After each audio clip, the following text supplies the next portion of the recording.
welcome the Fine and Country Real Estate Academy, especially designed as one-stop shop in providing practical real estate training in all relevant areas. So our facilitator for the day, Mrs. Udo Okonjo, our CEO, should be coming up now to welcome everyone officially to our program today, Sell Like a Champion. Welcome, Mrs. Udo. Good to have you here. It's amazing to be here. Thank you, Lanre. Great job. Tony, we're ready for you. We'll take you on right now. Welcome, everybody. Excited, delighted to have you here. Okay, can everybody hear okay? Yeah? Absolutely. Yeah. Okay, great. Let's go. Okay, let's go. I've thought about this over the last few days, and it's fascinating. So, a little bit about me. My name is Tony Miller, and it's Tony with an I, so I'm blessed because it's a girl's name. And so if I Google myself, there's only 40 girls in front of me. So it's great. And I've been in property, luxury property and transactional property for about 30 years. And so I just want to go through a couple of things that might help you guys and share a little bit about my experiences. So the main thing is it's all about you. It's all about you. Everybody here, I'll have a look at the panel later, but it's all about you, which means you are your own brand. And then of course you have a brand that you actually are promoting. So you've got to focus on the brand. And it all comes down to you making that statement first, with your client, so you can actually go through the whole, KYC to know exactly who the client is. And I actually find the best way to establish trust, because everything is all about trust. Selling is all about trust. And I'll come to that in a little bit later. But the best way to actually get trust from the client is actually to share a secret. Does everybody know that? So if you actually say, hi, my name is Tony with an I, which, oh boy, it's a girl's name, and the clients will actually laugh. And then they will actually come into a little bit of trust because it's all about yourself. And then I think the main thing is actually having the game plan. We were actually talking earlier about basically, if you're actually going to sell something, you need to have a game plan. Before you meet your client, you need to have a game plan. You need to know exactly how you think the conversation is going to go. And it's not about, obviously I'm doing it now, but it's about me talking, but it's actually all about aggressive questioning. Now, I always find that actually the women, I hate to say this, they actually sell better than the guys. My wife sells better than I do, for the simple reason that women will actually ask all the open questions: the what, where, when, how, why. And when you put a woman into a room, especially my wife, she'll come back and say, oh, that guy that said he had 50 million pounds that he was going to invest in your company? He hasn't got, he's only got 20,000 pounds in his bank account. Because I actually spoke to his ex-wife, and he's actually got 15 kids and no money in his bank account. And I always say, in the nicest possible way, all men lie. I can tell when they move their lips. I can see everybody's actually telling the truth. So, that's when you actually make a little bit of a comment, which is a fun comment, you'll always get. I always make that comment all the time with all my Arabic clients, my Indian clients, especially my Indian clients. I always say, all men lie, I can tell when they move their lips, and I get a laugh. And then all of a sudden they will say, well, I was going to tell a little white lie, but I'm now going to tell you the truth. So I think the main thing is actually, once you actually meet your client, take your time, you take control. The first thing you need to do is actually sell something and actually sell some time. So the first thing you need to do is try and get in front of your client. Don't be pushed or passed around. And I would say the first thing you need to do is actually sell a cup of coffee. The first thing you want to do with a client is have a cup of coffee or a cup of tea have a chat and find out exactly what it is they want. I'll actually find in the UK, for example, we have about 13,500 real estate agents, but their close rate is probably higher than their cancellation rate. So they never really close a lot of clients. And for the simple reason that if you don't know what you're selling or what the client wants, how can you put the two together? How can you put them together? Otherwise, you don't know how it actually works. So I actually was speaking to Udo earlier, and I thought I actually would come up with a couple of case studies, real life case studies that I went through that actually might help, because it answers all the questions that you'll actually need, at the end. I actually worked in Spain. I worked in southern Spain in Marbella. I actually run my own company, but I actually worked for a company called Viva Estates. And I actually started off with only 4 salespeople.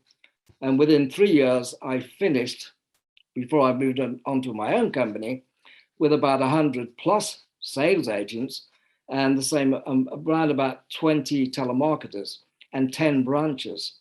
So I based a lot of experience on the back of that. When I actually left Viva Estates, I started my own company with the backing of Viva Estates. And it was very successful within the first month because we're making sales. It was all based on trust. But one of the funny stories, which is a real life story that comes to mind for me, is when I had my own little office, I was blessed because outside my office was actually a cash machine. So I'd see clients come in and put the card into the machine. They wouldn't come inside the office, they'd just take money out of the card machine. So one day I thought about this and I thought, okay, what I'm going to do as an incentive, my receptionist, who was actually waiting inside the office, I said, okay, do me a favor. Every time you see somebody that goes to the card machine, go outside and give them a brochure. And then try and get that client to come inside to have a chat and we can see how that goes. Now, funny enough, this was about 9 o'clock in the morning on a Friday. And then all of a sudden, this golfing guy was actually taking some money out of the cash machine. And all of a sudden, prod with a brochure in the back. And the girl said, yeah, hi, would you like to have a look at some property? Please take one of our magazines. And the guy just looked at her like she was mad. But then he got his cash out of the cash machine and he actually said, okay, came inside. And he actually said, look, I'm going to play golf today. It's my last day in Spain. And then I fly back to Finland tomorrow. But I noticed in your window, you have a very nice luxury property. Is it possible for me to see that later? So I'm thinking automatically, okay, where's my sales team? Where's all the sales guys? Where's all the sales girls? They must be still fast asleep. So we got the guy inside the office. He was too busy to have a cup of coffee, but I introduced myself. And then he basically said, great, can I have a look at that property a little bit later, Tony? I should be finished golf about 3 o'clock. And then I've got, of course, the 19th hole, where I have to have a couple of beers. And then I can be with you right about 4:30 to have a look at that villa. Yeah, no problem. We have the telephone, we have his mobile, he has my mobile. And so all of a sudden he goes off to play his golf. Then when my sales team finally get out of bed and come into the office, I said, guys, you're losing out on all this activity. We have a great client for you. This great client just walked in, but you guys are fast asleep. And I'll tell you what I'm going to do. I'm going to take this client. I will take it and I will actually sell this client a property because he wants to see a property. And of course, you get all the thought process that goes in. He'll never sell. He doesn't know what he's doing.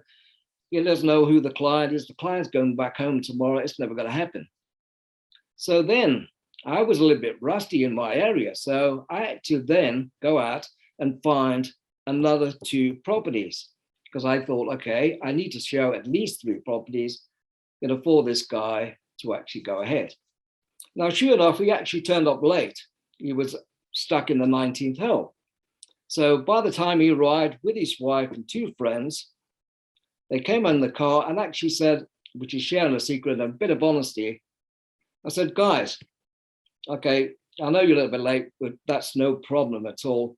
But can you do me a favor? I said to this guy, when we go to the first house, I have a feeling you might not like it. You might not like it at all. But could you please just pretend you like it? Because there's an old lady that's in the house. Just pretend that you love the house. And then we'll have a chat when you come outside. And then sure enough, they went to the first house, they went inside, and I could hear them going, oh, that's lovely, lovely, lovely, lovely. And then when they came outside, I said, what do you think? I said, you're right, Tony, we hate it. It's horrible. But again, we couldn't upset the old lady. And so I think, okay, let me show a next property. Took them to the next property. And I said exactly the same. There's people there. If you like it or don't like it, just pretend you like it. And then when we go outside, just tell me what you think. So we went outside, and then sure enough, exactly the same. During the viewing, they were actually saying, oh, it's a lovely property, beautiful swimming pool, beautiful views. Came outside and they went, oh, no, we don't like it at all. And okay, I said, okay, the last one I'm going to show you. Now, fortunately, this property, which is up for about, I think it was about £1.5 million in euros. And so it was actually newly built, and I had a lift and a beautiful swimming pool. It was finished. And so when I went inside, opened the big doors, and then I said, guys, please just have a look around. There's nobody here.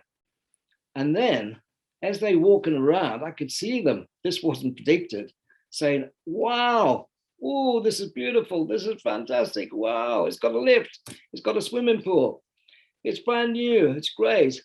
And by this time, I'm actually making a couple of calls on the veranda, and I could hear them in the background saying how beautiful it was. And then the Finnish guy came over to me and he said, Tony, I want it. I want it. And I said, okay, great. I said, okay. I said, look, the guy who actually has the property is just finished. I know he wants the asking price and he wants a quick sale. And he said, great, let's go back to the office and we'll take it. Now, the funny thing about all of this is when I go back to the office, because I'm doing everything back to front, I go to the office, we do all the paperwork, we take the credit card, we take the reservation. And then I actually said to him, and this was just the the buyer of the property, whereabouts do you live? And have you got anything else you want to sell? And he went, yes, of course. I live on the beachside, right in front of your office. We have a house there, a villa, and of course we want to sell it. We don't want two properties. So then I actually said, great, let's go and have a look at your villa and let's take on your villa because I know somebody would actually buy that and you don't want to be stuck with two properties, not in Spain, you live in Finland. So sure enough, we went down to his beachside villa. I took the property on board, went back to the office, and then sure enough, he came back to the office with me. And then I got two properties. And then the funny thing, this was a Friday. This is my own business. And so every Friday night, I would take the salespeople out for a beer. I'd take them out for a couple of drinks. Now, sure enough, they were all waiting. And then now it got later and later. It was now about 6 o'clock in the evening. But they wouldn't budge, they wouldn't go anywhere. So that proves that there's no such thing as a free drink. So they were just waiting for a drink. So as I go back into the office and I chat with the nice Finnish guy, he then told me the truth and the secret.